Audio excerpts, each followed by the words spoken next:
fighting the good fight badly. Yes, I'm fighting the good fight badly. Memory foam makes you lose your memory. Why does that make you laugh, Josh? Because it hurts to cry. It's viral. It's gonna go viral. That's fantastic. One of these days. Mr. Andy Kindler, tell me which celebrity's been troubling you. You see how I'm interrupting right now? That's my Weinstein keeps hoping you leave space open so we can sneak a little joke in. Change his middle name to Elvis just so his initials wouldn't spell out J-E-W. And that's why I still love you. Let's spiral. Let's put up a paywall. Here's the way the paywall would work. To see if podcasting pays off. The spiral's gonna go viral. Anything but. One of these days. Yes. Who is that? Is that you? No, that's not me. That is a fantastic listener submission. Oh, my God. Sent by Ryan Spraticus of Ryan Sprat Music along with Jack Moves. How great is that song? Now, well, I didn't hear, it's almost better. You sent it to me. I didn't hear it. It's almost better that I didn't hear it to now. I feel like the fact that nobody knows who we are is becoming like a celebrated movement. It's a small movement, but yeah. No, but I mean, I mean, come on. That's a lot of time in for those someone. People know what they're doing, too. It had all the ingredients. Ingredients. It had us in it, which always is a good start. So it had a sort of They Might Be Giants quality to it, I thought. The song was outstanding. Yes, we like it. Thank you very much to Ryan and Jack. And you might think, moving forward, I don't think it would hurt if you thought maybe you could edit our regular show like this. The one that the people hear. Just little montage. Yes, who needs more than that? That's true. Bad song. Wait a second. Anything but. Ba-da-da-da-da. You know, I was in a club, or where was I? At a party? I don't know where I was. It wasn't a party, I assure you. I don't think it was a party, but I was doing Huell Hauser. Oh, yeah? And were you scoring with it? Was that? Were you scoring with it? I always have done okay with it. Yeah. But I started to feel guilty, like that's your impression now.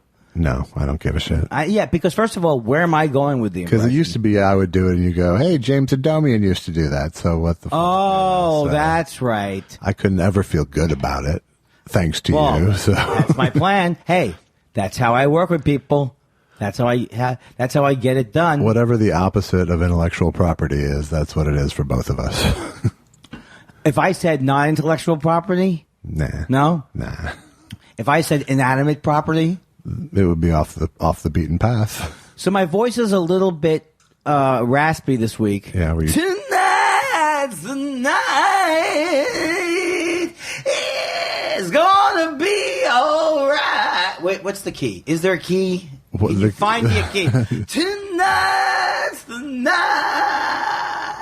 It's gonna be all right. Isn't that the rasp part of Rod Stewart that you want? Wake up, Maggie. I think I've got something to say to you. It's late September and I really should be back at school. Now I sound like Dylan. No. No? No. Now I sound like... That would imply you sounded like music. You know what? You never heard me do a very special buffet in heaven where Rod Stewart came by. Yeah. Rod Stewart, what are you doing? Oh, he's not dead, so it doesn't apply. Are there any more crab legs, bloke? Oh, my God. Was that part of your buffet in heaven? That was your Rod Stewart at the buffet in heaven? He's not dead, though. Well, I had to change it completely. Okay. Tonight's the night. It's like a sultry, sexy. No, it's not. Not? It's chalkboardy, and it hurts, and I wish you'd stop. But, on the other hand, there's promise if I work on it. Wow, what a way to start off the show. I am very happy with that. I got here, I don't know if I got here on time, maybe, within a window. But Clyde, both your dogs, first of all, you're tweeting about how your dogs can't stand you, basically. No. You don't think I missed that? Yeah. I didn't hear that? Why am I bragging like I'm spying on you when you're tweeting it? Yeah, I didn't say they preferred you, by the way. But you implied it. No, I didn't. But what's the deal? What is my wife has left the country. But and my dogs would much prefer it was me. Josh's wife has left the country. Like Elvis. Kind of, except different. No? No, except that was a building. This is my wife. Goodbye, city life. Your wife has left the country. Now, here's my problem. If I was in your situation, this house is one of those houses. I'm not saying it's a house. For the sake of argument, it could be a condo. No, it's a house. I think we've established it's. I think house is stipulated. You sure? I'm pretty sure. Well, now people are going to know you live in a house. Yeah, okay. That narrows it down. It does. So, I would be so scared in this house. This house would be a house to me because people can get in at every exit. Everything's a window here. If it's not a window, I guess it's a wall. There's doors and windows. Well, you could huddle on the second floor somewhere. But you could huddle in the safe room. I got confused with safe word and safe room and $10,000. Go ahead. $10,000 later. That's all I had. Because how expensive it was. Next thing I know, I've lost $10,000 and I'm wearing a ball gag.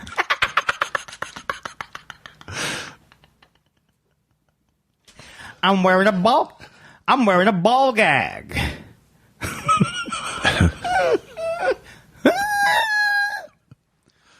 Oh, you know what? I'm writing that down. I'm writing that down. That safe room, safe word. Yeah. And you say, well, you listen to the show. Safe room. I would never say that. I mixed up safe room. I just love terrible jokes like that. $10,000 later, I still can't figure out. Stop. My penis is falling off. Would that be the safe word? You really took that. Yeah. Stop. My penis is falling off. Excuse me. I'm losing consciousness. Remember our safe word? I'm losing consciousness. You're standing on my air hose. Yes. Yeah, I'm losing consciousness. Dominatrix Ellen. Madam Ellen. Sure. Whatever she demands. Oh, like you haven't been in the chat rooms. Like you haven't swiped. Neither one of us have swiped in any direction that had anything to do with sex. No, I haven't. I met my wife at the same time I had got my first AOL account. So it's like my whole life online. I've been with somebody. And how about your Dolly Madison account? What about that? My Dolly, where I get zingers. They sent me my monthly order of zingers. That's what Chris Matthews once said to Liz, the Daily Show, Liz Winstead? Yeah, something like he called them stingers, or he called them something I've never heard before. But you have to come back with your stingers, and I wish I could remember what it was. You come back at me with your zoinkers, and it's perfect. That's exactly right. Let me, my friend Larry. Shout out to Larry Berger in general. He said he loved the way that Chris Matthews starts his show now, has a show at the end, let me finish. He changed it. But it was for a long time, he would be, let me finish. Like we didn't let him do everything else on the show. Folks, this is part of my very newsy kind of political humor I'm doing. All right. Now isn't it Tell Me Something I Don't Know? Isn't that his wrap-up segment? Hi, will you tell me something I don't know? Which should probably be at the beginning of every show. First of all, stop calling the people on your fucking thing some kind of a name. They're not the hard table or whatever. And we'll be back with the hardware. We'll be back with... Wow. We'll be back with the hardball roundtable. That's not saying anything. We'll be back with the hardball. That's not a thing. Yeah. Call it. We'll be back with batter up. The hardball roundtable. The show is called Hardball. Who needs a roundtable? He makes it sound like this is the dumbest thing to be this angry about. This is where sadly I'm not angry about it. So what happened when he says coming up after these messages? Tell me something I don't know. I don't know. I don't know because I really always turn him off. Okay, let me take that question and thought spiral it out. Do you ever? Forget it.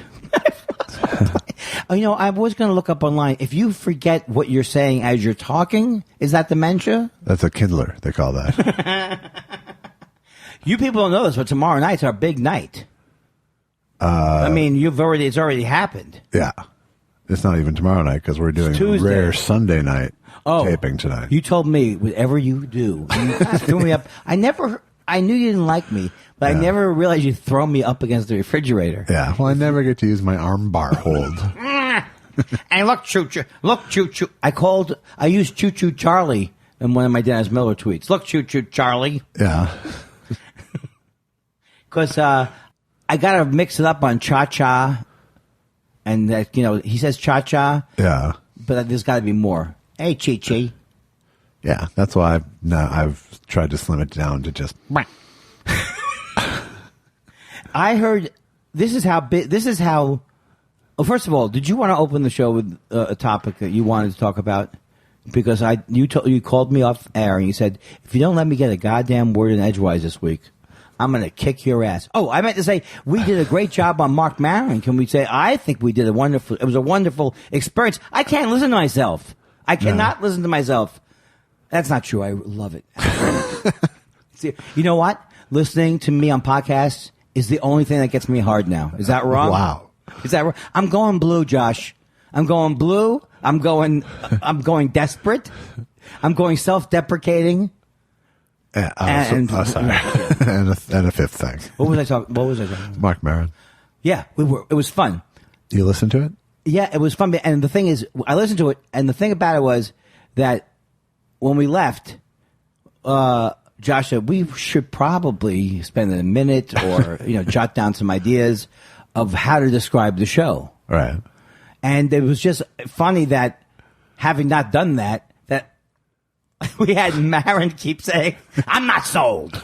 I know. He was completely skeptical the whole time. That made me so happy. It was such an interesting thing because it was both. First, you had to explain to him who I was. Like, why is he here? Who is this guy? Oh, you're a stand-up? But here was the thing. He came up with some things that we could use. Like, he goes, "Look, I'm not nervous." No, that might have been the nicest thing anyone has ever said in showbiz to me. It was, I jotted down, right out of the gate, "I'm not feeling exhausted by him," he said. "He's not demanding my attention. He's not challenging me to like him." All of these things are truisms. I'm completely thrilled with that description of my demeanor. Well, let's look at it this way. You are not exclusively, but you are the calm voice. If you had to pick, if we were trapped in a cave, are they out of the cave? 4 are out. 4 were out as of this taping, but now dear God. Oh dear God, take it out. Take it out. Well, I'm certainly glad they got kids out of the cave. Should we record an out of just in case? Why was I going in there? What was I saying? I had it. I think we're still on Maron. Oh, yeah. Have we ever got on a desert island or we got in big trouble or we ever I got snake bit? Yeah. Besides the doctor saying you're going to die, using that punchline, you would be the only voice of reason between us. I think that's probably true. That's true. Yeah. Now, if it was 2 couples and we got stranded on a desert island, you and Susan would compete for who was in charge. And you'd probably both kill each other. Probably. In which case, Allison and I would just say, "Look, these 2, what's up with these 2? That's my thing all the time. I've never seen your dogs play amongst themselves." Oh, my God. It's quite a scene. Oh, but when I come up after the show and try and hump you, I'm the bad guy. I can't stop. I can't stop doing bad comedy. No, not for 30-some years. Oh, Ave Maria. We play Ave Maria. How did you show up in morning DJ mode? You've been like this for 30 years. Ave Maria. There's no one here. Oh, but you did say shh, didn't you? Well, I said it with my eyes. You know what's amazing? I internalize people telling me to shut up. I would think by this point. I can't believe it because I never realized how loud my voice is. And now I realize that I heard you say shh. You didn't say that. Didn't say it. Bow, bow, bow, bow. What could replace a drum beat, that would be like instead of that, it's like doom. What's that bass line that goes boom, boom, boom, boom, boom, boom, boom, boom, boom? I know you're not getting it. I'm saying it, but like it's a famous. So you just did that instead, instead or of a rim bum, shot? bum. You did the Seinfeld. Bam, bam, bam, now. That would be good. I bet there's got to be a podcast that's doing that already. I hope so, because it ain't happening here. Are you kidding me? Wow, I was just so exasperated. That was so there. negative. It really was. It sounded like you were rehearsing for a show I was. where you had to be more exasperated. You're indicating. I was indicating a little too much, wasn't it? Okay, so did you talk about what? Oh no, that was Marin. So Marin was a lot of fun, and did Susan listen to it with you? Were you in the car? Susan listened to me. Yeah, how did she? She was laughing. Good, and she's saying this is really. She was really enjoying it, and then she said to me later on in the trip, which is totally understandable. I'm glad she said this. She goes, "Do you want me to listen to all of your podcasts?" She said like that. Do you want me to listen to all of your podcasts? And I said, no, absolutely not. Right. I just think she enjoys what I do. She's not a big fan, but she's with it 24 hours a day. Yeah. You know? Absolutely. So hearing me and you do a clever pun. Right. No, at this point, I think it's almost funny that Allison hasn't listened to a single episode. Well, what was great about this, though, was I didn't say anything. We were driving back from San Diego, and she was laughing hard. Yeah. She doesn't want to laugh. She's not glad-handing me. Right. So that was good. And I actually, it's the same thing where I think you have the hardest job in the world because you're doing something on the podcast other than the actual session. Right. But I'm kind of yeah, of course it is the hardest job in the world, Andy. Yes. But I kind of am glad that I used to think I at one point had to listen to every word of every show, but I don't think I have to do that. No. I'm a genius. You don't have to. Am I not a genius? Josh. You don't have to listen to everything. Answer that genius question. Well, I didn't hear. I'm sorry. Am I a genius? Yes. Do most geniuses? Yes, Andy, you're a genius. You think Einstein said that? Look, I have this thought experiment I've been doing. If you're in an elevator and they ask, but before I go with it, do you think I'm smart? Yes, Einstein. It's very funny because I actually saw, I always misread what people are thinking on the inside, but I actually saw you wind that one up. Where else could I go with it? But you visually had a change in your face. Like this is it. Oh, great, Einstein. You know my whole theory, comedy is commitment. So when I'm switching into a comedy bet, it's commit. Well, it's interesting that you say that because I realized that I don't listen. I know I don't listen well, but I was so kind of nervous at one point that I didn't hear the story. I didn't hear what you said about singers.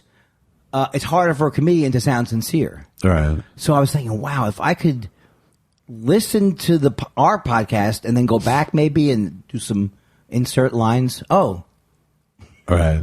Where it's actually like a conversation instead of just you waiting to talk. What did you say? I was waiting for Give me some men who worst out hard men. So welcome to all the people who came via all the what the fuckers, the what the fuck buddies. Oh, that was such a great show. Nice. It was we nice can't pretend that. I hope you'll stay with us, the people who came to sample us as a result of that. Yeah, but I think that we are so riddled with honesty, almost to an annoying point, that we can't make it. We're not going to ever be the people who go, that was great last night. Not only that, I love Colbert and I love Letterman, but I don't want. I don't even laugh at jokes where Colbert is saying it's a great Friday because it's Monday, because they taped 2 shows on one day. That doesn't even make me laugh. Wow, imagine. Yeah, imagine that. I threw down the gauntlet with that one. So, thank you. You know, and one thing I want to say, Perush, look, flying in from Austin is one thing, but asking my wife and Josh to play Twister with you, that's where I think you have to have some boundaries. That's where you spin the spinner and draw the line. What's the spin the spinner? It's from a Twister. It's a Twister. Left hand, right. First of all, how could that even be a game? It's either kids hurting themselves by collapsing themselves or people being inappropriately sexual. It's not. You don't have 32-year-olds pull out a Twister. You know what? Sadly, I bet they did have 32-year-olds. There's been some ironic Twister games in the world.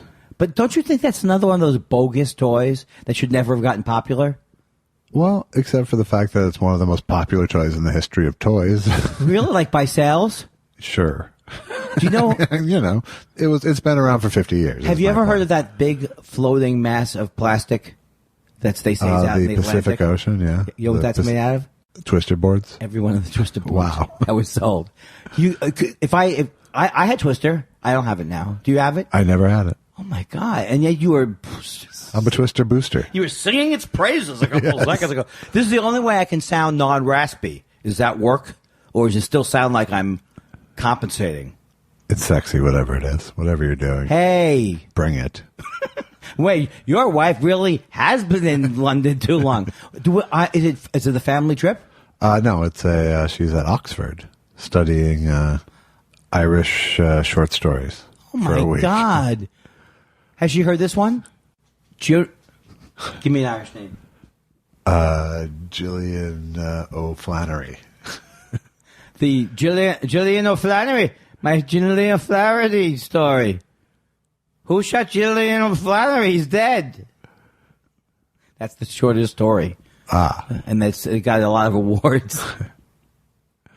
So that's very exciting. I have never been to Oxford. I never have either. Where is it? It is outside of London by about like an hour, I think. Oh. And is she already... Wait, she's staying there for the whole summer? No, just for a week. Oh, okay. It's like nerd fantasy camp. Because if we would turn this place into a man cave... Which, by the way, it's better. I married Allison, and she had a GED. Now she's at Oxford studying. But I'd rather that I married a rock singer who's going to English fantasy camp, right, than marrying an English professor who's going to rock and roll fantasy camp. That's true. So both turn me on. Both turn me on both ways. Yes.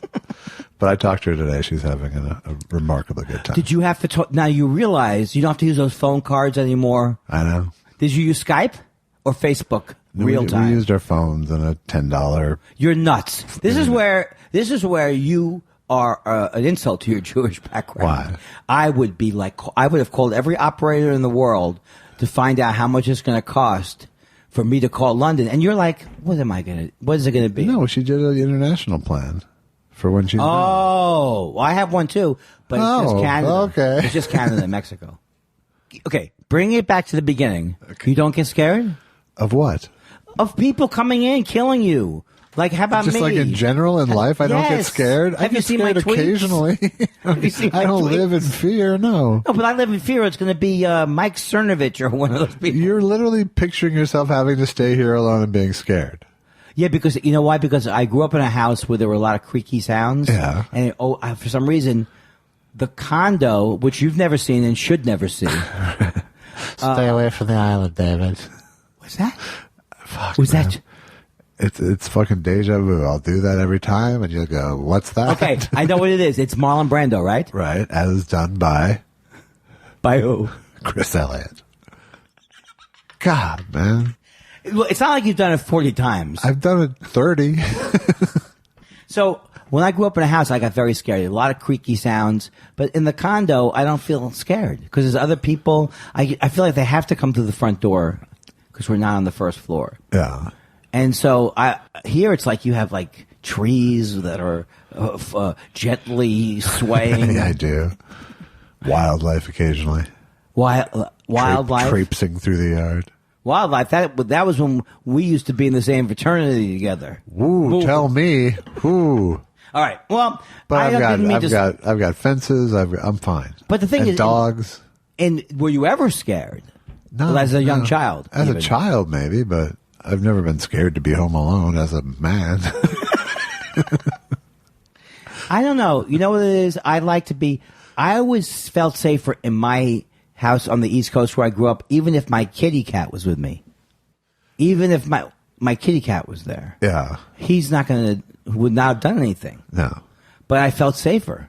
Because I hear a sound, see how he reacted, say something to him. What are we going to do? And no, I don't think if something had happened, he would have helped past that. Probably not. Go. He's a good touchstone, though. But Yeah. these dogs will help. But that's the thing. That is the thing. You really should get a business going of dog something or others. Because I mean, it's not like you're strict with your dogs. Your dogs love you. Yes. And they do things that you say for them to do because you don't say anything crazy. You don't go, oh, do some synchronized pawing. No, I'm a big believer that you only need to train your dogs as much as it takes for you to like them. That's pretty good. After that, it's all gravy. Okay, so when the dog, I haven't had a dog since I was a little kid. When the dog does something they're not supposed to do, how do you get them to remember? Do you not get do you just have to let that go? You can't retro shame them. You can't, right? Not really. But I mean, wasn't that a common thing? They'll put on a shame face if you if they won't know why you're doing it. If you put on an angry face, they'll put on a shame face, and then it's a little dance you do. But mostly, if you don't catch them in the act, like what's the fucking point? You know? That makes sense. So if you catch them in the act, what do you do? You're corrective. Hopefully, if you stop, with these guys now, it's just you're just you just do a Dennis Miller. Do you ever give your dogs a timeout? Yes, I do. Well, I knew that I would get comedy gold from this topic of the dogs. But maybe you do feel safe. Well, you don't feel unsafe ever. The dogs would make me feel safe. They don't make me, I don't feel endangered, but I feel less alone. Have you ever with seen the dogs. any of these scary movies, like the guys in the bedroom and the calls coming from inside the house? Yeah. And Carrie? Did you scream in Carrie? It's Sherman Oaks, Andy. It's Sherman Oaks. See, my fear is it's not going to, look, do you think the Manson people were killed? They didn't call themselves the Manson people, but the people Manson killed, you think they were thrilled that they were in a wonderful neighborhood?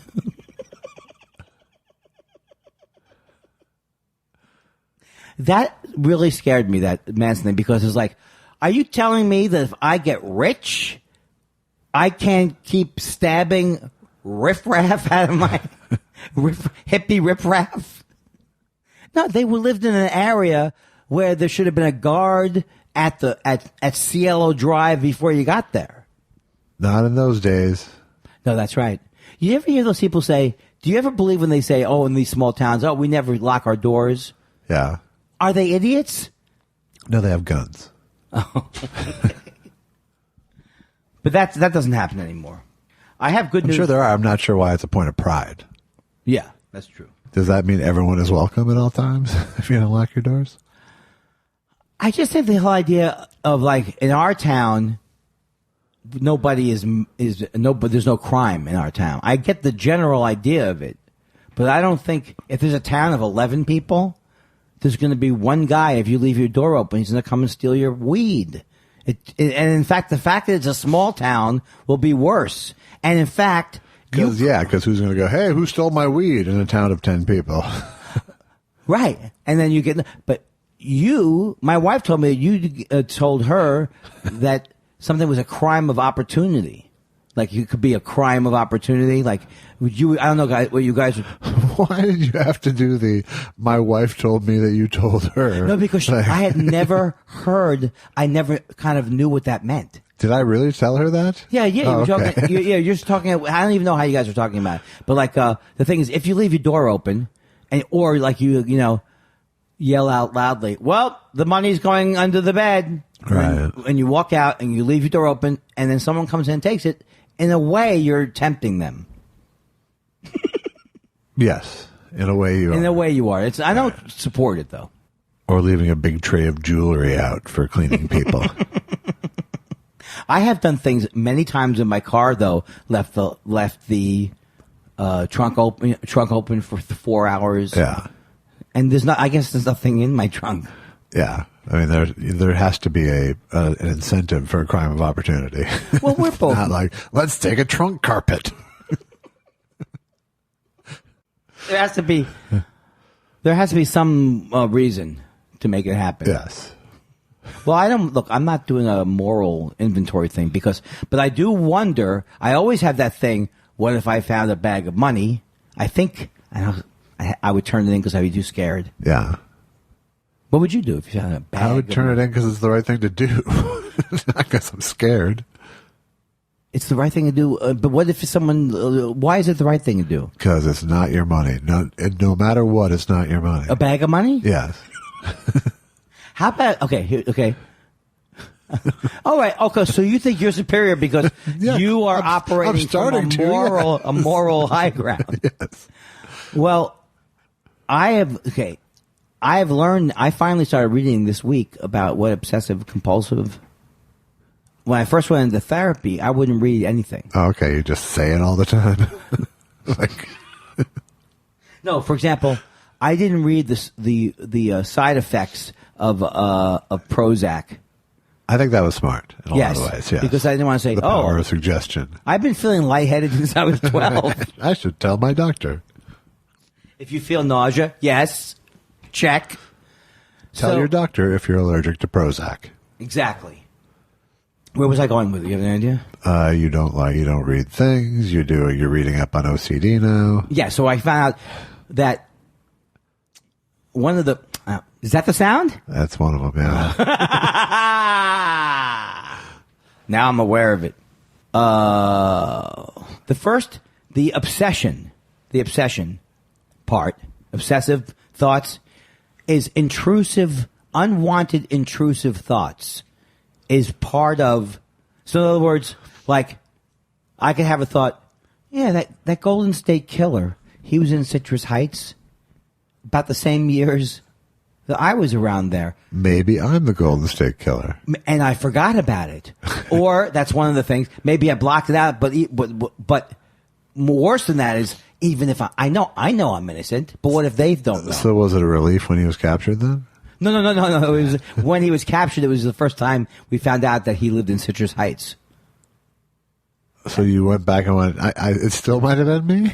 No, I'm using these things are called an example. I don't know if it's a metaphor or it's an example. Well, neither, really. Well, let's say, I think inappropriate thoughts come to my mind sometimes, or strange thoughts. Right, like, sure. Like starting a forest fire. Right. Yeah. Because you drove through a place a week or two earlier. Right. And that's a symptom of the disorder. I won't call it disease, the disorder. And then on the other side, on the compulsive side, the compulsion is how you react to your obsession.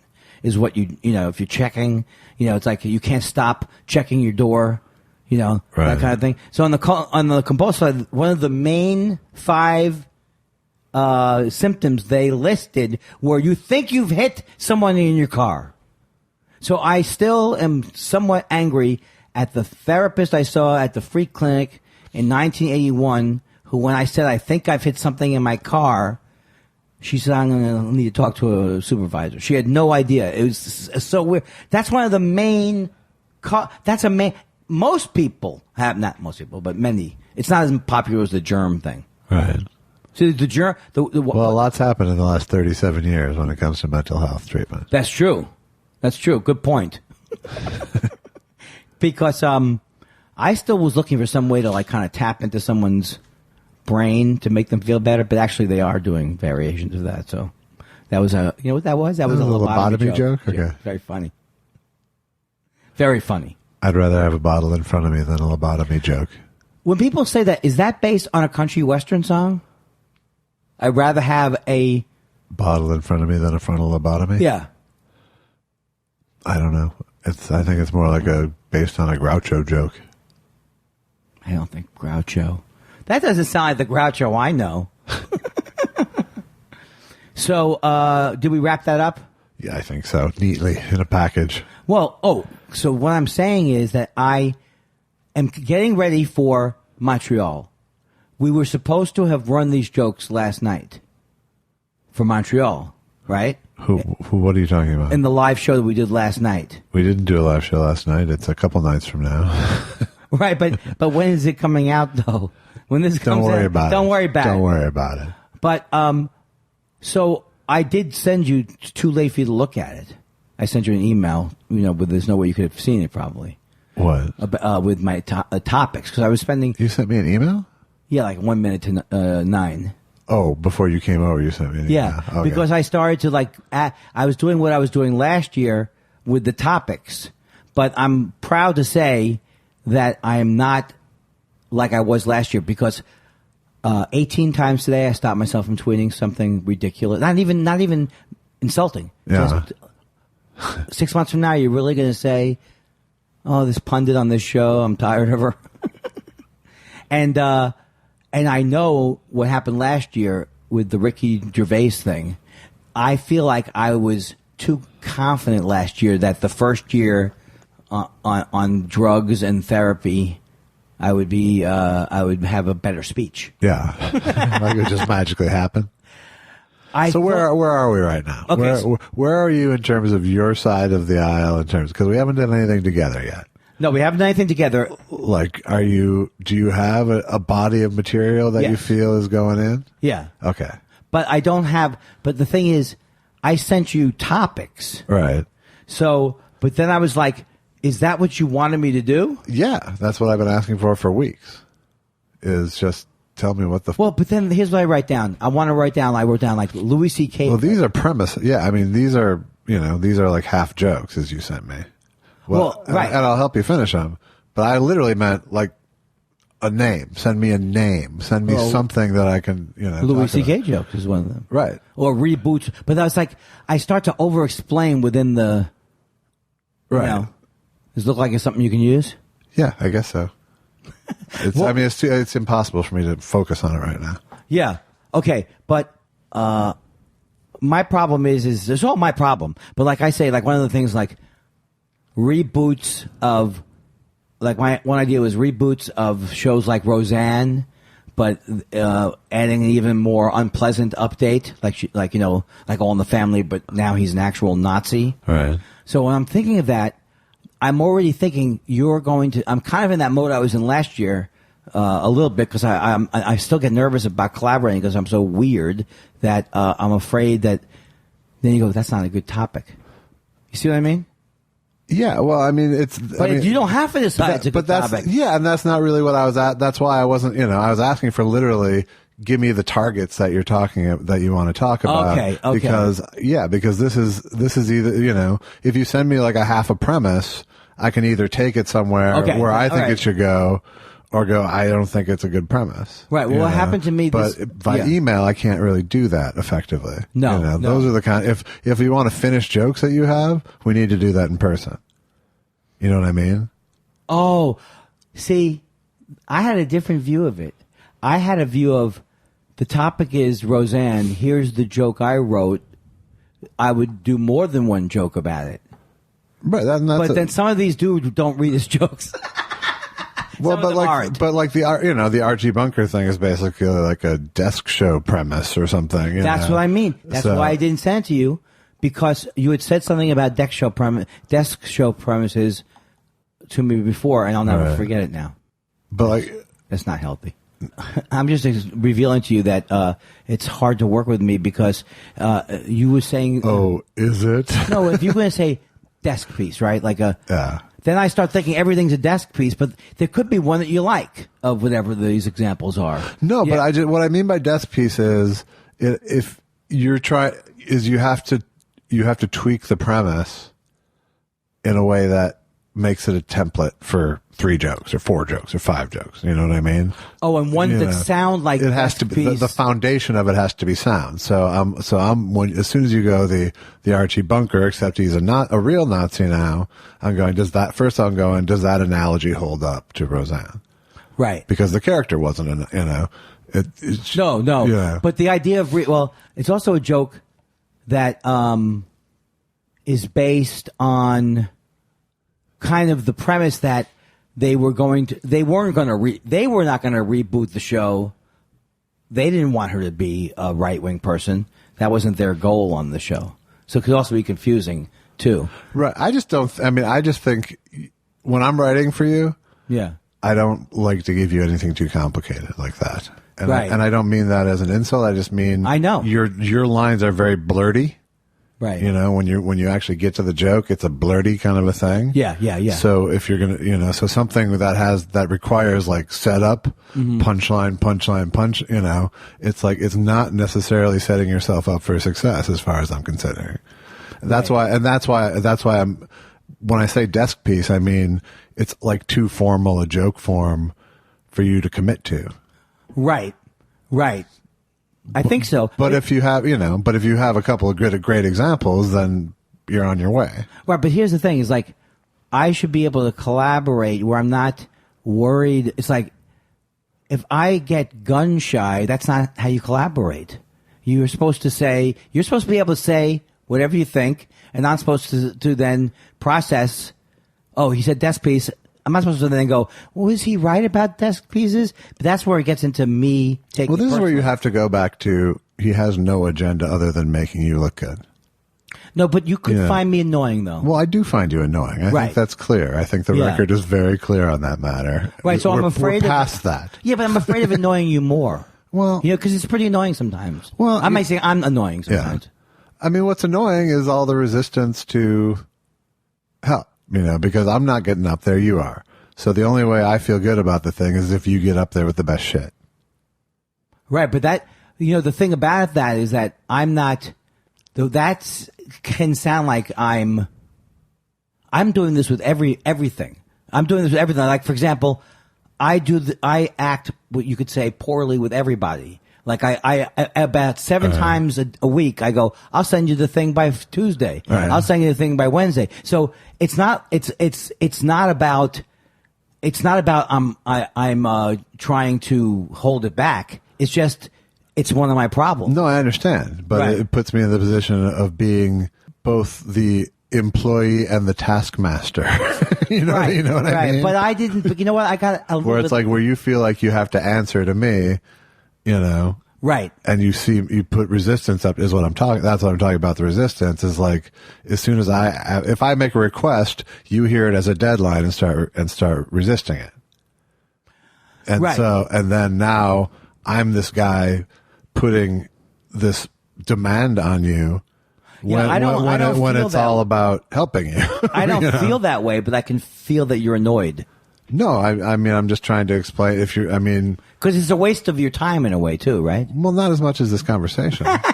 I'd rather be writing jokes than trying to figure out how to write jokes. I was bringing this up as a topic, the whole way we work together, because I thought it would be interesting to talk to you about the fact that where I am with, I had to finish this transcript. I had to get it in. Right. And so you could easily say, it shouldn't have taken me that long to do the transcript. It shouldn't have.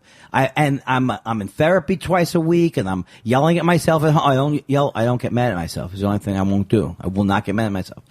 But then nobody wants to hear. On a certain level, nobody does want to hear about your problems. In a way, I'm saying you've heard about my problems, but how much can you take about it? So, in other words, I don't want to say I got OCD. The way you'll get it when you when I've worked out my problems. Right. So, I literally didn't finish the transcript until I left for San Diego. So now I should have been budgeting my time. That when you asked me for what you wanted, I should have just supplied that like a normal person. Well, that would have been great, but that's not what happened. It doesn't, it doesn't matter. It doesn't matter. It probably doesn't matter in a way. I mean, in terms of like the grand, I could think it matters like this guy. Look, I've worked with some comedians who are very, very funny, and I'm not going to name names because I just don't want to. Yeah. But I work with comedians who are very, very funny, and their work habits were so scattered that they never. It was hard to work with them in a way. So I've worked with a shitload of comics. Well, I don't want to be that guy, and I know that. What was that? Okay, well, it's too late, right? So anyway, I that's why I was. Whenever I feel like I'm lazy, I work with comics and I feel better. It's true. It's true. Well, no, it's not only that you're not. It's not even that. It's like you don't get as emotionally involved in the thing. It's like a clear thing to you. If the premise is this, you're not saying, what are you doing, a desk piece? You're saying it's probably not going to work, the desk piece format, which is true. Right. Because most of the time it doesn't work when like, what if we did this? Well, it only works if you're willing to like read each joke, precisely, and you're not. That's not how you work. You know what I mean? Because if you're going to set up a premise with a format for jokes, Right. then those jokes have to sort of hold to the format. And, especially if you're in the midst of trying to remember an hour of new shit. Yeah, but that once. was that thing that happened last year. One of the problems with that was that I got in a fight with Ricky Gervais and unhealthy argument, and then I was getting more and more disorganized, and I had things, and I almost had a comedy version of a nervous breakdown in the morning because I had nothing.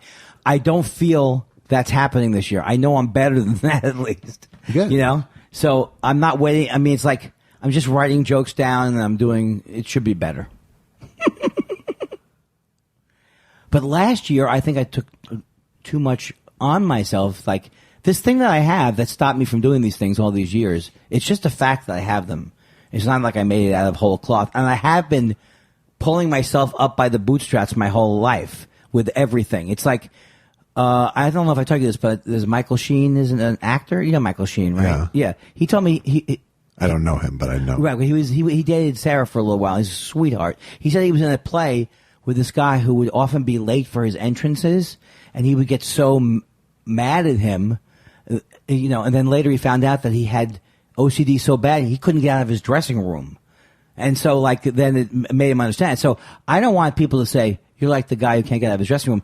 But that is kind of what my problem has been with, and not agoraphobia, but like just leaving the house or, that type of deal. Well, and I just, when it comes to something like this project, it's, we're very different because, I see the task in front of us and go, okay, let's get on this task and start filling it up with jokes.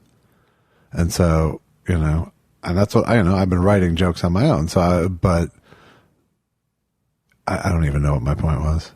No. I know what you mean.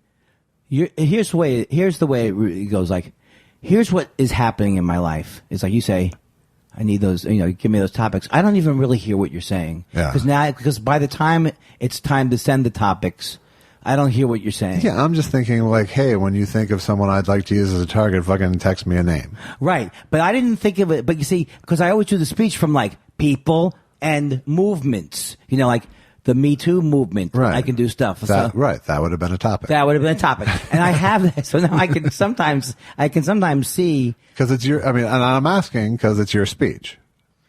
Right. You right. know? So I can write jokes on what I think you might want to talk about. Yeah. But if you tell me, I'll write jokes for what you actually want to talk about.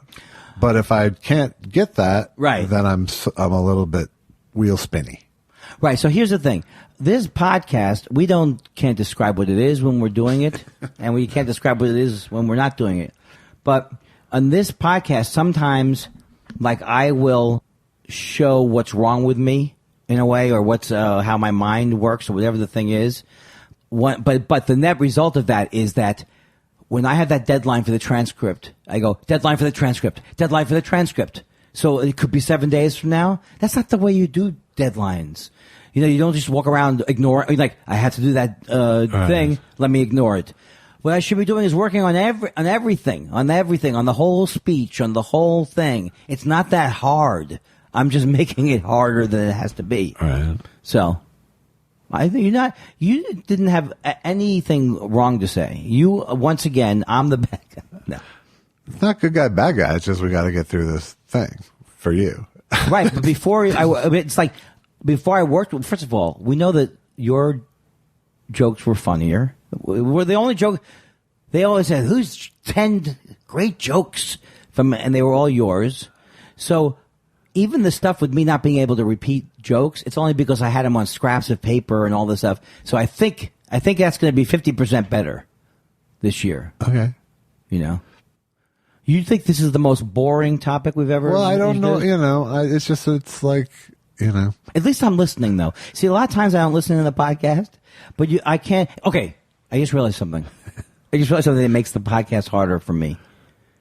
Is I basically, every moment of my life, I'm telling you this for real, every moment of my life, I'm doing some version of, what did I just do?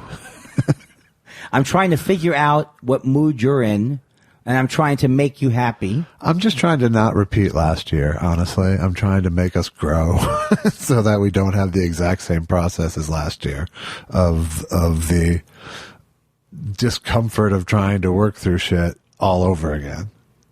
Yeah. Like you worrying about what is he thinking of me as a joke writer. Now I can't come up with anything because I'm worried, Well, all I can say about that is that's the annoying part of it. Yeah. That's what's annoying about me. Well, and I'm not trying to change. Well, I am trying to change you. Will you change, please? Well, I don't even really, it's like I didn't really even understand the topic. I didn't even understand the mission. Yeah. Because I could have said Me Too, and I've been working on 100 of those things. I guess I didn't look at them until after the transcript. And I said I should have sent it to you earlier. So that's it. But I think there's another level where I'm thinking that you're thinking this isn't fun for anyone to listen to. Well, there's a little bit of that. Yeah. But that could be true, right? But I don't know. I mean, I actually feel like I can't tell the difference. I can't tell the difference for the podcast, what is going to work on the podcast and what is going to be a dead end. I just don't know. No, I think that's part of the magic of Thought Spiral. It's like trying to and also the pain of trying to recapture the initial. You never can recapture the initial thing of this guy's fucked up. Right. And his friends, his friends not as fucked up as him, and they're working stuff out. After a while, people want me. They don't want me to work my stuff out. They want me to come in here with comedy bits and topics. Well, I think I think the people who've listened through the whole thing are going, "Oh not shit!" They're going, "Oh shit!" We heard this last year. I was at my dominatrix recently this weekend. Really? And I mixed up my. She said you're going to have to get a safe word, and I mixed it up. Stop laughing at that joke. First of all, what dominatrix would give me homework? I don't know. It would make you freeze up anyway. That's what makes me I'll hot. call you with my safe word tomorrow. I promise. By late tomorrow night, I'll send you my safe word. Okay, wait. No, okay, Friday, I will send you my safe word. I promise.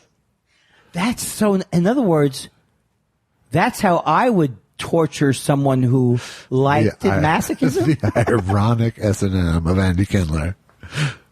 I guess what I'm trying to say is I'm trying to bring the least drama possible to this free writing gig of mine. Well... Could you think of any worse way to phrase it? As a professional joke writer, you have to compartmentalize. Right, but it's not the pay that bothers you. It's the fact that you're offering help, and it's the Michigas to pay ratio. What did you say? It's the Michigas to pay ratio. Right. I understand that this could be helpful for me if I could just do it. Okay. Just do it. I'll do a Nike thing about it. But here's the other Josh. I don't want to nag you. Here's the J. Here's the other Josh. Here's the other. I just want to write the fucking jokes. That's your specialty. That's all I want. That's your specialty, though. Look, buddy. Either way is fine with me.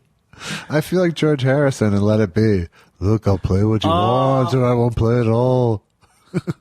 I'll just do whatever you want. That is the greatest. It is the greatest documentary. I took LSD in college and saw a 6-hour Beatle festival, and one of them was the Let It Be documentary that I had never seen. I love it. And it was so amazing. And it's like, you can tell that they're annoyed, like that Paul could be pushy.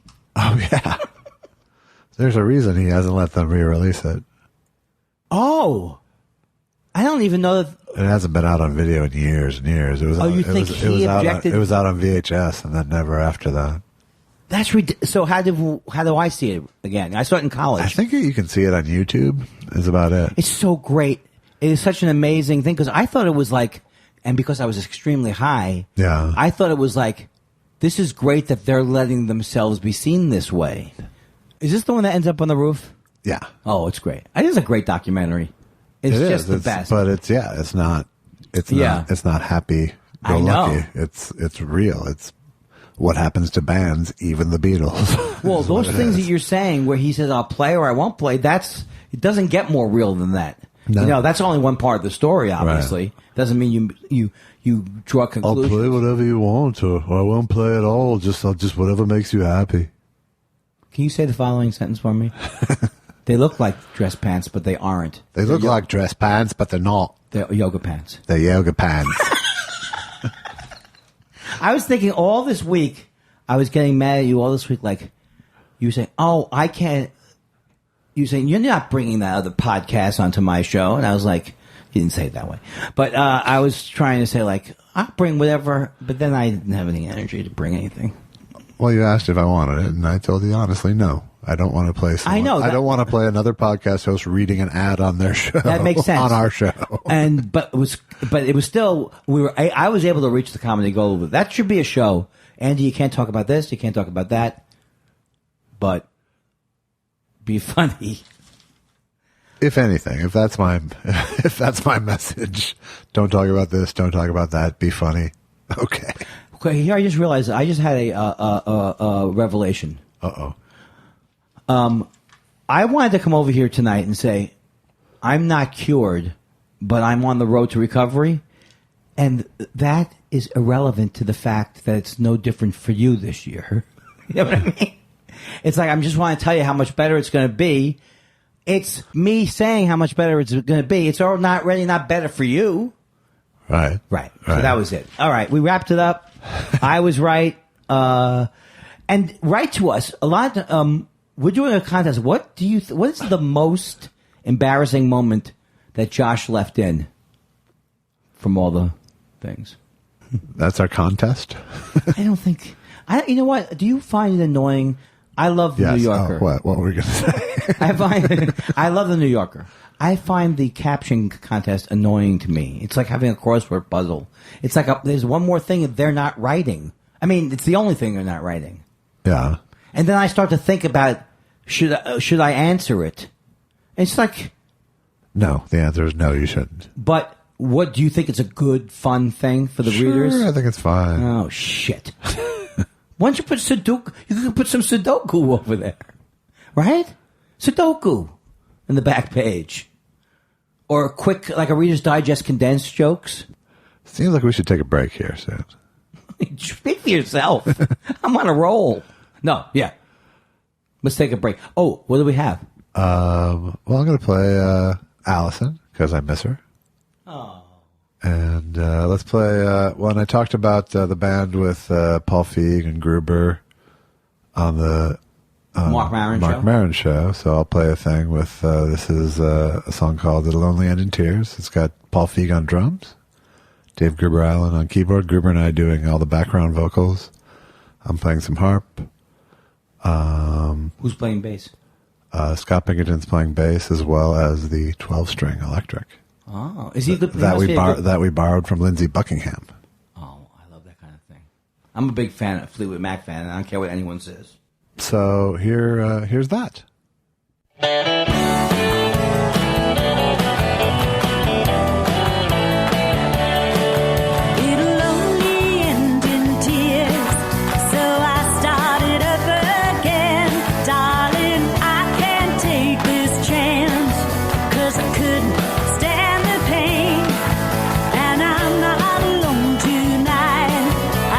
Heartache and my fear, how I'd love to treat you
65 degrees downtown Los Angeles. That was It Always Ends in Tears by Josh Elvis Weinstein and the Allisonettes.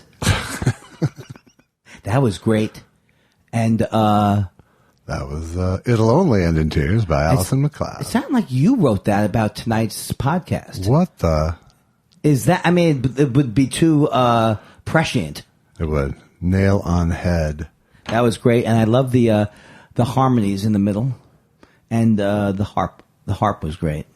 I also like sad. I realize now that I do want to start to write angry songs or sad. I think anger and sadness somehow works better in music than it does in comedy. Oh, that's a very peppy negative song. Right. But that's what I used to love hearing. Like, you ever hear the song "Stupefaction"? No. By Graham Parker. I used to love when people were angry in songs, or Randy Newman was angry in songs. It made me happy somehow. Right. When the songs are, but then it's still upbeat.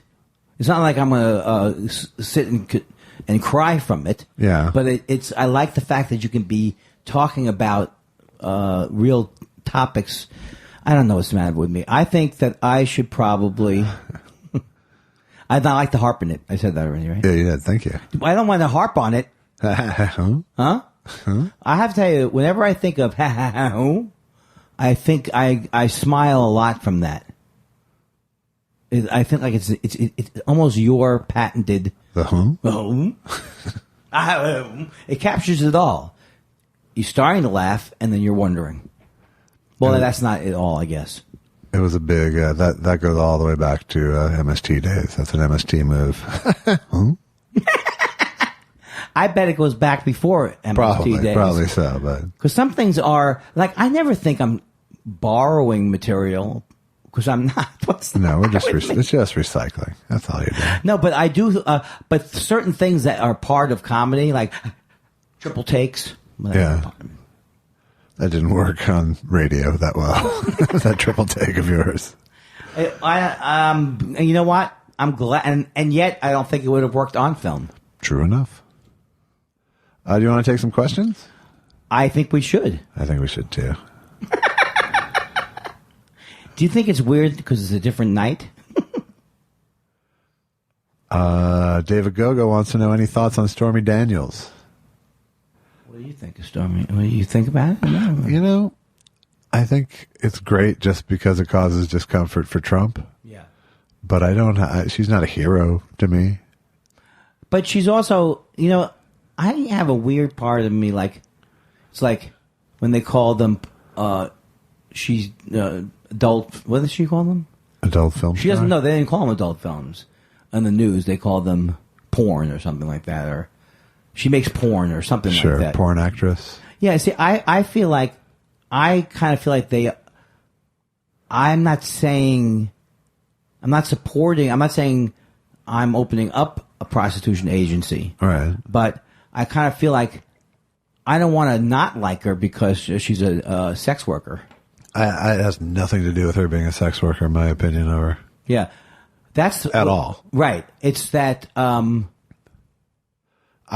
have a lower opinion of her that she fucked Donald Trump. Well, that would stop me from coming forward. Just that she was in the world to fuck Donald Trump. That's you know, that's a whole. I mean, I don't think it was. I mean, of course it was adultery, but I don't give a shit about that. But she also signed a NDL or NDA. I think what you're saying. Here's what I think. This is going to be anything that happens to Donald Trump is so great that the various characters in this story, I'm going to make them all heroes, even if they're not heroes. Yeah, I mean, I know what you're saying. It's a story of self-interest across the board. Right. Is all I'm saying. But like Michael Avenatti, sometimes I love him too much. I don't know. You know, like, and then sometimes I go, you're going a little far. But I mean, I love these characters, and if it ends with him being in jail, I'm not going to be happy with him resigning. He should be in jail. I hope. I mean, I hope that that's what happens. But I I don't think it's going to be because of Stormy Daniels. Yeah, but that first day he's in jail when he realizes that he's been an asshole for his whole goddamn life. He won't ever realize what that. will he say to himself? There will never be a moment of self-awareness. Because he's like, I'll pay Pocahontas $1 million. First of all, he always does those fake things that he never pays out of his charity. If she says she has Indian blood, I mean, it's getting to the point now where he's trying to drive me crazy. He is. His team has narrowed in you on the demographic to go against. I hate when pundits say it's working. Todd Lindsley says, your show is the one podcast I can't miss every week. I love the moments Kindler makes Josh genuinely laugh. Me too. Aww. It's beautiful. That is fun. I loved hearing you guys on Marin's at WTF Podcast. That was a comment, and I like it. Well, that is very nice. Oh, are we done? No, you still That was it. Well, you want to wrap it up? Is that it? No, I mean, are you done with his question? Yes, I am. It was just a comment. That's very nice.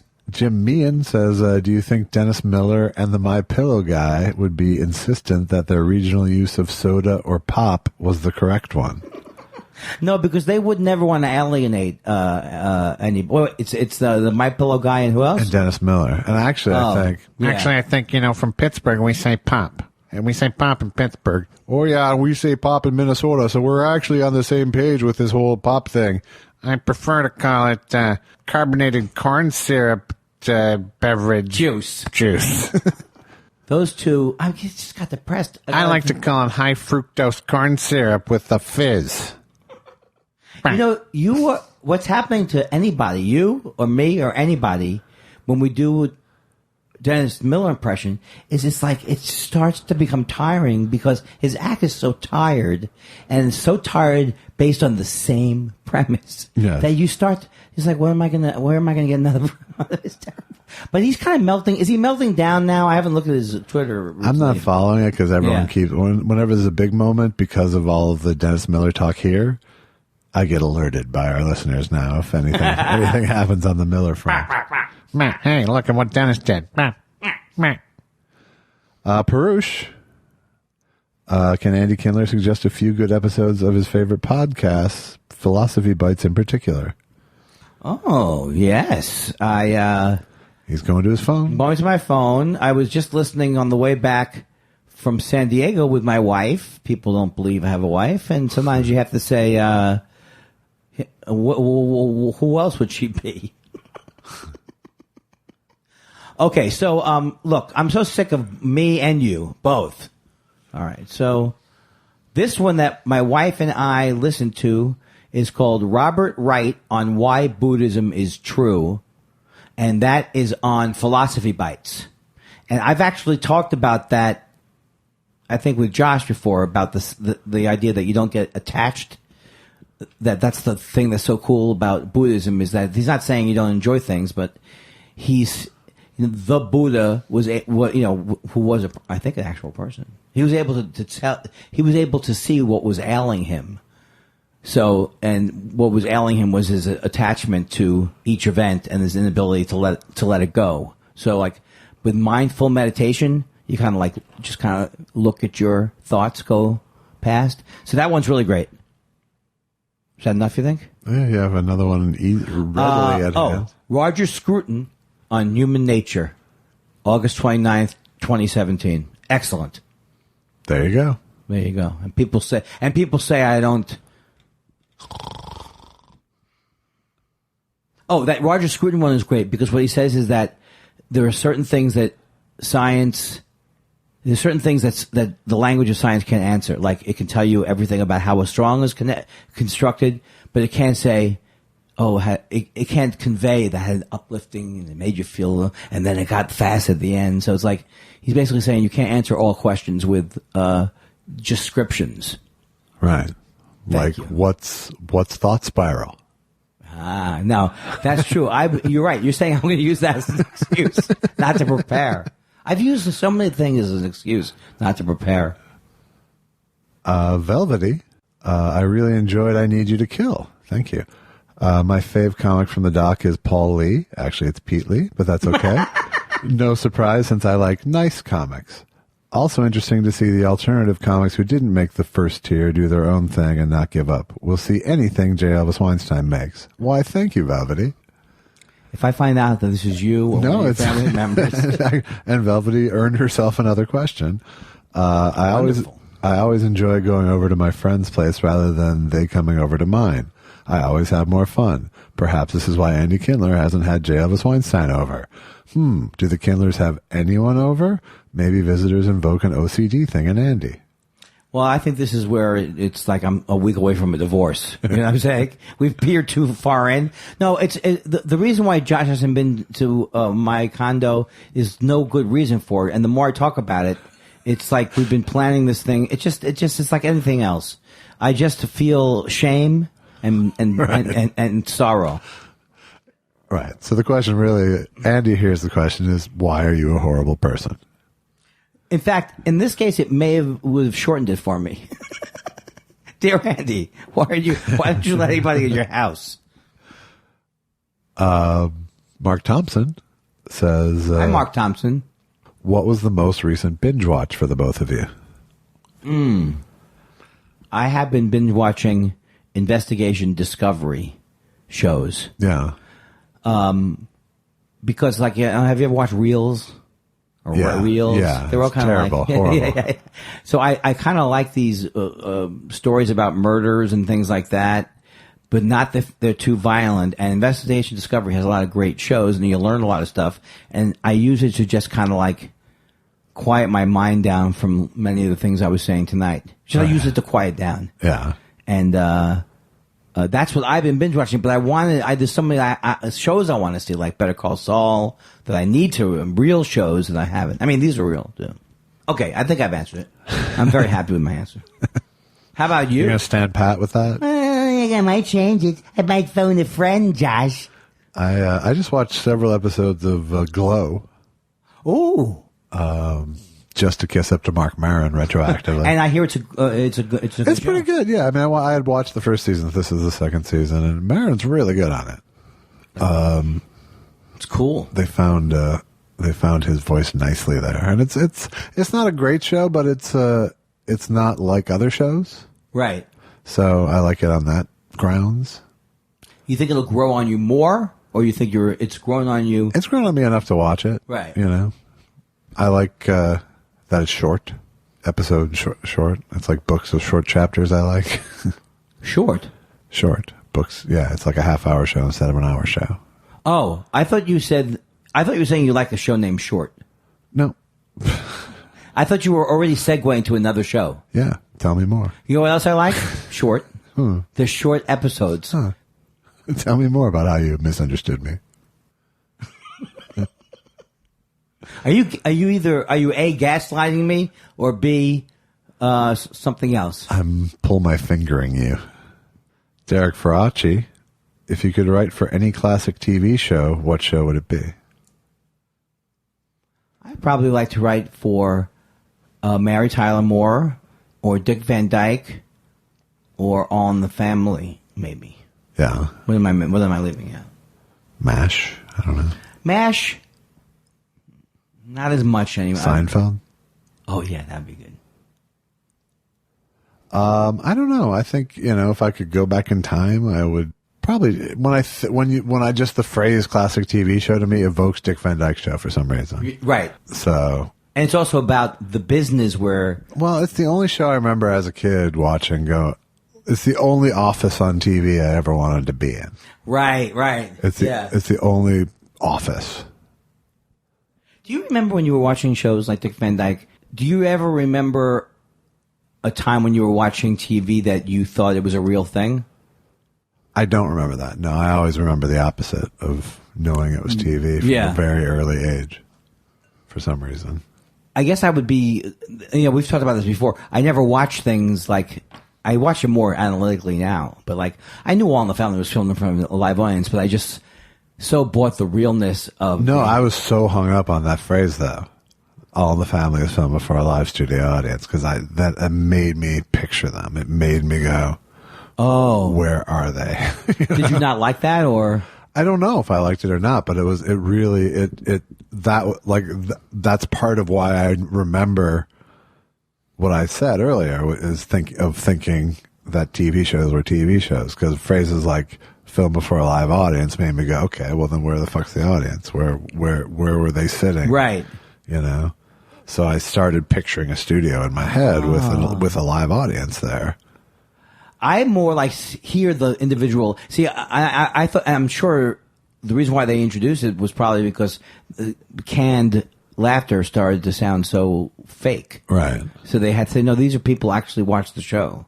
Right. You know? Yeah, these are real laughs. These are real laughs. That's what they're saying by that, is these are bona fide laughs. Yeah. But I also remember, like that was also part of the puzzle for me. Like when MASH had a laugh track. And they didn't want one. They didn't want one, Larry but it was there, and that also made me go, that's not right. That's not right. There's no place for the audience to be here. Yes, that's true. You know what I mean? That's very, very true. See, it's interesting because when I think of here's the thing. It's like when you watch a play, and it's usually a very simple staging of the play. Right. You know it's not real, but you suspend your disbelief for those purposes.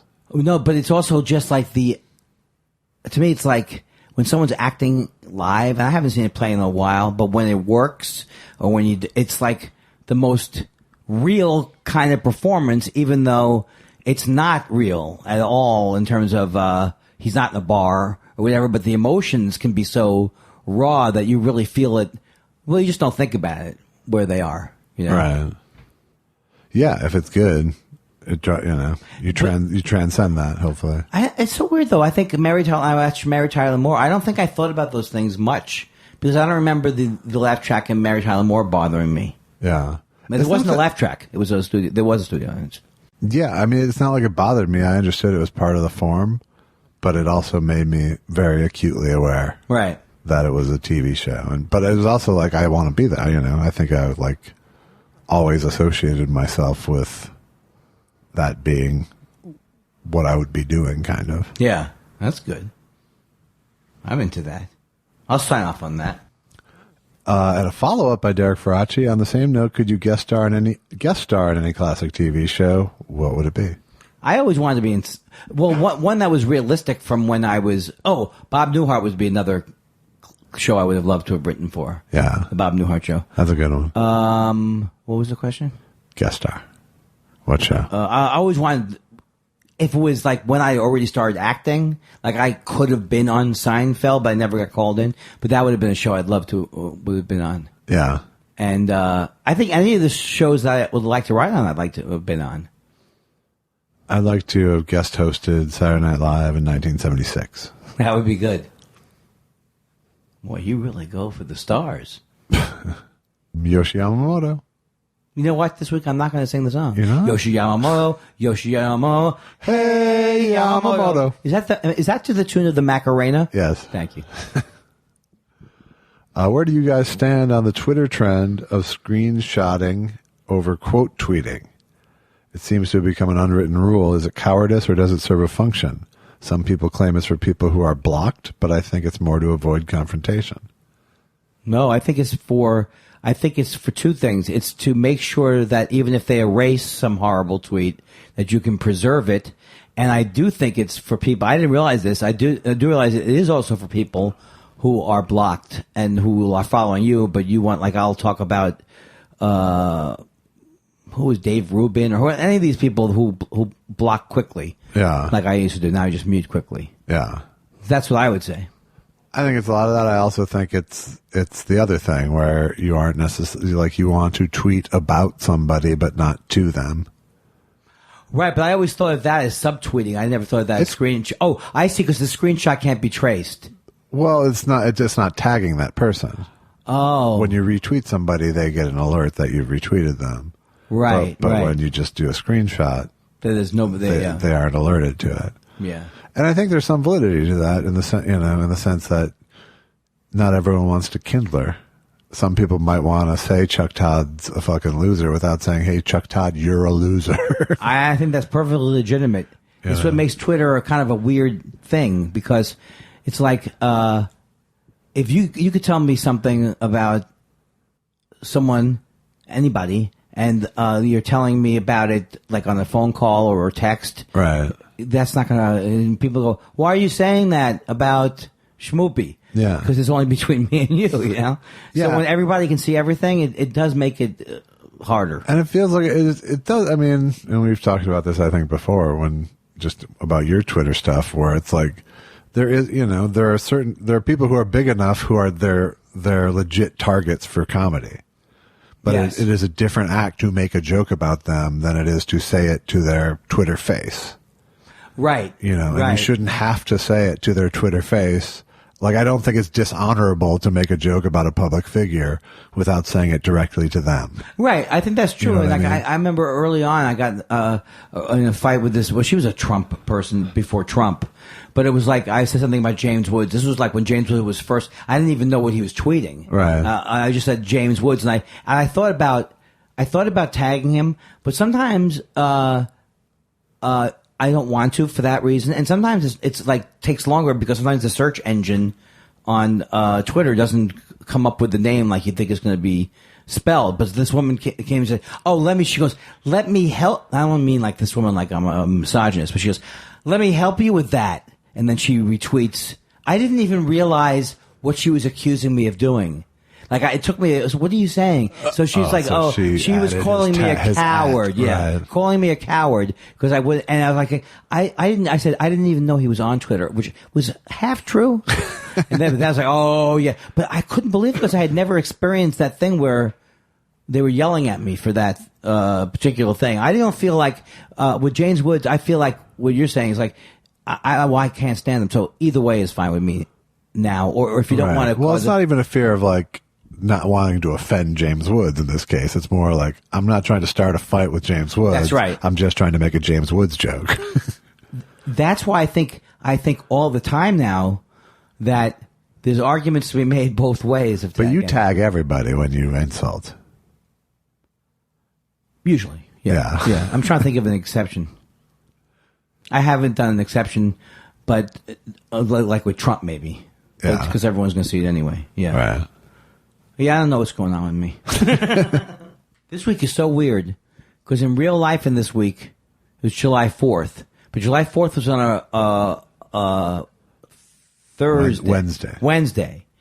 And so I couldn't figure out what day it was because I'm a comedian and I don't work a regular job. And then I don't like the July 4th holiday. Do you like it?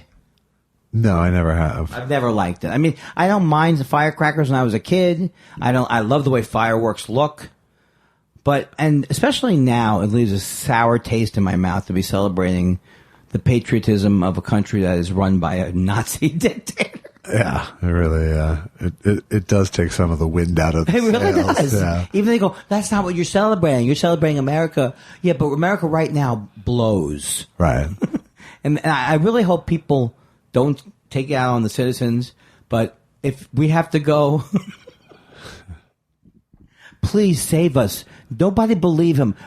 If any country listening to me, don't do the thing where you go, is he telling? Maybe he's telling the truth. He's never telling the truth. And he's not going to do a deal with you. Right. Yeah. I don't know how to say. Sorry. I wish I would have had something better there. But you know what? It's not obligated to. Was my thing so great that it needed to be tagged? Do you think that 5 years from now we're going to get so... I would think that we would get less self-conscious, but I think doing podcasts is like... Just the fact that someone asked us what our podcast was about, I think put us into a funk. It did a little bit. Yeah. Not as much as when you said 5 years from now, however. Why? I don't know. It just freaked me out a little bit. You mean you thought like in terms of we're not going to be doing it, or... I hope we are. Right. But I never considered a 5-year horizon. Well, you signed a 5-year deal, like a network deal, with 5% bumps every year. Well, that's good. I'm happy to do it for 5 years. It just. No, I was asking you though. Just left field. Are you freaking out because it's a short amount of time or a long amount? A long amount of time. Yeah, it's a long amount of time. Not in the podcast game, baby. But I mean, I'm glad that you see that kind of horizon in our future. I love that when you said to Mark that we've done 60 shows. I was like, yes. Yes, we have. That's a lot under your belt. So this is a Hail Mary. That was great. Why are you doing him as Dennis Miller? I was trying to give him a little edge. You have an edge. You ever have anybody say this to you? The good point, and if you comb your hair right, no one will see it. I had that joke, probably from my dad. Yeah, it sounds like your dad. Yeah, you never heard it though? I've heard it, sure. Okay. Did you meet my dad? I did. Oh, that's right. That means a lot to me. I liked him. I could see the Kindlerness. Yeah, that makes me happy. Now, my mother, on the other hand, she's aggravating the living She's never daylights. made me happy in my life. She's aggravating the daylights out of me. I called my mother-in-law today, and I'm going to go out there and have lunch with her this week because Allison's out of the country. And she's like, well, I hope you want to do it, right? And you're not doing it for some silly reason like a sense of duty. I said, no, Liz, I really want to. And she's like, okay, I'll take you up on it then. Is she funny or unintentionally funny? Both. Okay. She can go both ways. She did the classic, the most beautiful literary joke. And it would take some explanation, but it was so fucking great that there's this, do you know Flannery O'Connor? I know him, but I'm not sure what he writes. It's a she. And no, I don't. So me knowing a name means I don't know the thing. That's all. She wrote this short story called "A Good Man Is Hard to Find," and it's Southern Gothic. And basically, all you need to know about this story is that one of the central figure is this narcissistic Southern mother character who is such a pain in the ass to the family, essentially, that she literally gets them killed at the end of the story, like murdered. And so Allison had to write a paper about this story for her Irish short story thing. Oh, this is current. It's happening now. Yes. And while her mother was staying here, her mother wanted to read the paper. So Allison had to read the story first so she'd know what the paper was about. And so she reads the story and she goes, it's a lovely paper, but I don't understand why you've made the mother to be such a villainous character. I don't. She's just a harmless old lady. And I looked at Allison and just like my face was just beaming with the grandest irony of all time. And Allison was just loving that I was witnessing her mother saying that. But now, was her mother aware that you were her mother was visually mocking her? No, her mother was completely unaware. And then we explained to her, so we literally explained it to her, right? And then what I said to her literally is like, part of what the author is saying, Liz, is there's no such thing as a harmless old lady. That's true. That is true. But it was this great. Allison was so happy that I was there to witness it. She was also very happy that I understood the joke right away. It'd be bad if I had read the story. It'd be bad if it was. What's the movie with Betty Davis is mean to Joan Crawford? Whatever Happened to Baby Jane? Yeah, now if she says, I'm like, I don't know why they didn't like that. I thought she was very nice to her in that movie. Then It's kind of like that. You know that guy in Psycho? He doesn't seem that odd to me. It was almost that blatant. I just realized that I can go see Psycho again because I don't think I remember who's kill. I think I just remembered. And, I'll say it to you off camera. It's him. Is the guy Yeah. right as an old lady or as a lady? It's him as his mother. As his mother. Yeah. That's a scary goddamn movie. But the mother isn't with us anymore. Right. That's so. Do you think if he was okay with that, not imagining that maybe he wouldn't have stabbed her in the shower? I don't know how to answer that. How could you answer it? Randy Denton, pod person, says, do either of you watch Brockmire with Hank Azaria? I find it quite brilliant. Also, Josh was excellent on the Chet Waterhouse podcast, and he needs to get on there to talk up his Mets and Jets. Chet Waterhouse? That sounds like a phony thing. It is a phony thing. It's Jeff Cesario. Yeah. I watched... Hi, everybody! Hey, everybody! I saw a little bit of Brockmire. I liked it, but it didn't compel me to go back. Yeah, I haven't dove in yet, but it looks fun. Yeah. It also kind of bummed me out because it's so much like the Chet Waterhouse character. But did they get it from the Chet Waterhouse? I doubt it. I'm sure there was parallel development, as they say. And we do want this to be a lesson to you people. If somebody does a joke that's on the same topic that you've done a joke on, they haven't necessarily saw your joke. Right. In fact, it's probably better to not assume people are guilty right off the bat. Probably not. I told you about the guy who called me, who I'd worked with on the road once, who called me to accuse me of stealing his joke for The Simpsons, because there was the other Josh Weinstein who worked for The Simpsons. I don't remember this. And then you must have been like so thrilled. I was. That he called you on the phone? He called me on the phone as if he had caught me red-handed for stealing his joke for The Simpsons. First of all, you're one of the few people, even in those days, who answered their phone. So you were like, so was this a joy-inducing moment? Or just annoying? It was both. It was everything. It was like, fuck you for thinking that. Yeah. And also, fuck you. You idiot. For going out on this limb of accusing somebody and it not being the right person. Was he, is nonplussed what does nonplussed mean? It's funny you should ask that, because it means the thing that it doesn't sound like, but because everyone gets it wrong, the definition now includes both meanings of it. It looks like someone who's like confused or something like, or nonplussed is actually kind of means flustered. Yeah. But it sounds like it means not flustered. Oh, I always, for some reason, because I'm a genius, I guess, I always knew it was, but I didn't know if it meant, I didn't quite know. I knew it was like a confusing thing. Right. So but wait a second. So now. So people use it to mean like he wasn't affected by it. He was nonplussed. I see. But it really means affected by it. Right. I see how they could do another alternative thing, because it could be, it's a similar thing. It's basically it's been misused so much that the misuse has become the definition. But they can't do that on willy-nilly, right? Like people say... That's the American definition is the wrong one, and then the classical definition is the... Right. I got it. I'm nonplussed.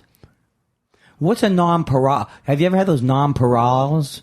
Non-parals? That's one I don't know. I know the word, but I don't know what it means. It's like candy, like a candy with sugar on the outside and chocolate on it. And they're like little kisses, and they're called I think they're called non-paral. I can't pronounce that word. I know, because I told you my sister and I for our whole lives have both read the word misled in our head as misled. Oh, right. Instead of misled, yeah. So non-paral is an actual word, which means having no match, unrivaled. Oh, it must be French. And then non-paral is also a decorative confectionery of tiny balls made with sugar and starch. Traditionally an opaque white, but now available in many colors. It's like little sparkles, basically. Yeah, so... it's so weird that I would not have... snow caps are made of non-parals. In fact, I just realized something. They were named snow caps. The thing I was talking about was snow caps. Little white, sugary things on top of chocolate. But snow caps are chocolate covered in non-parals. Right, but I'm thinking, is there any brand that's called non-parals? No, it's a noun. Snow caps. Snow cap is a brand. Yeah. Non-paral is a noun. True. Aaron Raymer wants to know, since it's a pirate show, which is I think how you described it, what would your pirate names be? Mine would be Matey. Yeah. And you blow 'em. You would be... You blow me? Is that what you're going for? Captain, you blow me? Your name would be come here. Come here. What's short for? Arger? Argonaut. Argonaut. No, it's not. No, we're kidding, folks. Also, what would be the name of your ship? Well, based on Andy's pattern, it would be something like, "Walk." Where are you getting that? Well, you just pirate noises. Oh, I thought that you were referring to some ship. Matey, arg, and walk. You know I made chips in a bottle for many years before. You did not make ships in a bottle. Is it a good profession? Is there any? It's impossible to do. Is it? I know how you do it, right? You put it in and it flattens out, and then you pull it, and that's what makes it get large. What kind of world? How boring is the world that someone thought that would be what they want to do? Put chips in a bottle? Yeah, but the concept's correct, right? Like you pull. I have no idea. Oh well, somebody hasn't. I guess you're not familiar with origami. It sounded like a straight line. I just had nothing. It wasn't a funny line. Origami is one of my go-to references. Is it? Used to be Silly Putty. Same rhythm. Origami, Silly Putty. Seth Dick III. Did it feel like you were meeting Andy's parents when you were on WTF the way Andy was bragging on you? Yeah, I was like being like, I know, I was very conscious of me doing that, but you were very gracious about it. I think at one point I said you're making me uncomfortable. Right, and I think that was both funny and I was making you uncomfortable. Because it was like, Josh, you play. He can sing, and he can. And it was very nice. I mean, how can I complain about you giving me the hard sell?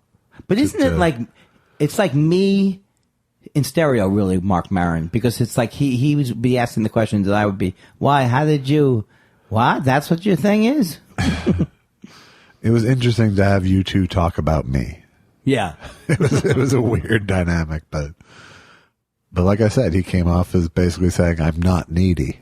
Right. So how can I complain about that? You take it as a win. First of all, it was a long interview for the opening interview of the show. I can't believe how much they left in. I really thought it was going to be the 10 and out. I have not listened yet to Peter Fonda, and I'm not even aware of what Peter Fonda tweeted. Yeah. But I'll go look. And there's no reason to take up spot. He erased it.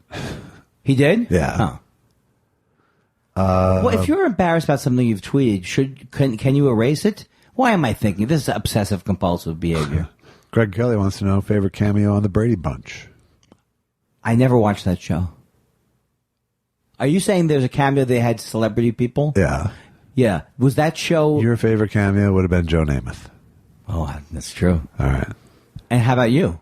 I'll go Joe Namath too. No, I'll go Davy Jones. Now, is that because it was more your age? Have we established that? It was between. It was right between our two. I saw it a shitload, but it was all as reruns. And ironically or sarcastically, did you watch it? No, it was on. Oh, yeah. I could never watch it. Therefore, it was. When I saw it, I could never get through it. Yeah, I watched everything. It looked like a lot of people with the same name and the same personality. Pretty much. Marsha. Huh? I did enjoy the real live Brady Bunch. Yeah. Did you enjoy the movie? Did you ever see the movie? I did not see that, and it looks like it's funny. It was funny. They did a good. Tonally, it was a good choice. But that's like Dragnet. I could never made it through the remake of Dragnet with not the remake, with the Belushi movie. It's funny though, right? It wasn't Belushi. It was Aykroyd and Hanks. And it was okay. It was okay. Yeah. Yeah. I've never seen the Blues Brothers. I'm very feel guilty about that. You should feel a little guilty about it. Not because it's great. Is it great? No, it's not. Then why do I want to watch it? Because it's a cultural touchstone for. I'll show you a cultural for our people. I'll show if you don't shut up. I'll show you a cultural touchstone. There's great music in it. That's why I thought you know what, my introduction. It was my introduction to some of those songs I never heard before. The Sam and Dave songs. Yeah. It was Steve Cropper. I never heard that music growing up. Really, none of the Stax stuff. I am now. I got Stax stuff now. Right. And I had obviously heard some of it, but like Booker T and the MGs. I know it's really? like no. I knew some of them maybe. Right. But that movie really, I mean, I don't think I thought that those were their songs, right. But they sung versions of them too, right? What? In the Blues Brothers. They sang, sang old songs. Soul Man by Sam and Dave. Soul Man, that's right. And they had Steve Cropper play. And Duck Dunn. Okay. That's why I have to see the movie. Yeah. Oh, do something. Go out for a walk. Just enjoy yourself. Enjoy. No, I mean, it's I can't claim it's a great movie, but I love it. Well, then it might be like, I might love enjoy Belushi it. so much. Yes. Yeah, me too. So I even liked him in Continental Divide. I did too. But you know what? I'm past the. I guess I've seen Animal House like 15, 20 times. I can't see it again. Yeah, no, I don't watch it. But it does hold up. I will watch Blues Brothers if I go by it. I will not. I won't stop for Animal House. And what's the name of the musician who gets his guitar broken? Stephen Bishop. That's exactly right, Josh. Josh answering, and we'll be back with more trivia for the older folks. I was at a party with him, and he started playing piano, and he was I was cueing him on words from the Animal House theme. Are you kidding? Yeah. Was he sweet? Putting kitty doing cotton balls. That one. Animal House. Whoa. And was he nice? Yeah, he was nice. He was a good friend of a friend of mine. So I've had several conversations with him. Let's get together with him now. He's sort of a depressive Jewy type. You'd probably Perfect. get along fine. I'd like to get together with him and hear of his problems. He also, I think, didn't he sing "Something's telling me it might be you"? Oh wow, that's a great song. Something's telling me it might be you. The Tootsie song. From Tootsie. Yes. So he also did a lot of albums, also solo albums and things, or not? Maybe not that much. He had a couple of hits, and he wrote some hits. Yeah. I think He's done more than either one of us have done musically, for sure. It's so true. Musically, like we've done so much comedically. He doesn't have to start a podcast to play his music, for example. That one hurt. Oh God, I don't feel well. Hey, here's what I feel like. I feel like I'm better now than like I opened with this energy. Yeah, we're back to one. Yeah. So should we get out on that? I think, well, I don't know. It's a little bit dicey because you went back into the letters and it worked. Okay. Well, I think let's cut bait. All right. So, ladies and gentlemen, I hope you enjoyed Thought Spiral. What if people would want to write to us and ask us questions? They should write us at thoughtspiralshow@gmail.com. And if they want to download it, should they download it from their favorite podcast things, or do they we should, but they should go and rate us and review us on iTunes. Yeah, because that helps us out. That gets us more exposure if a lot of more people do it. That's the big kahuna as far as it's all right. That's the gold standard of feedback. Yeah, that's what we're going for. And don't forget to buy, rent, or view Comics Who Kill. Did I get that wrong? Are you talking about my movie, I Need You to Kill? You know what's so funny? That was a failed special I did for Comedy Central. They were going to name it Comics Who Kill. Wow. And they didn't. They ended up naming it Lounge Lizards. And I still bombed. I'm not lying to you. They claimed to have lost the tape. This is a totally true story. And I bombed so badly. Not in a good way. Right. I could see my manager in the audience all the way in the back like this. Yeah, I could see his little face, sad, terrified and sad, because they were supposed to have a George Lopez. George Lopez was at the casino. They just directed one of the George Lopez shows up to my show, which was going to be called Comics Who Kill, and they called it Lounge Lizards. I remember Lounge Lizards. I can't believe it. I'm laughing so hard at we lost the tape. I even remember... Which is the most cowardly. It is the most cowardly thing. And I even remember something with the overhead. I mean, I remember some elaborate excuse came up. But it's almost like you're having a coded conversation. Yes. Andy, I hate to tell you, we've lost the tape. Oh, that is really sad. Right, exactly. Because that was the worst moments of my life. Right. It was like I was bombing. My comments about the bombing weren't working, and I didn't feel good. And the George Lopez crowd was not for me. Well, that's our show, unless I lose the tape. Tomato.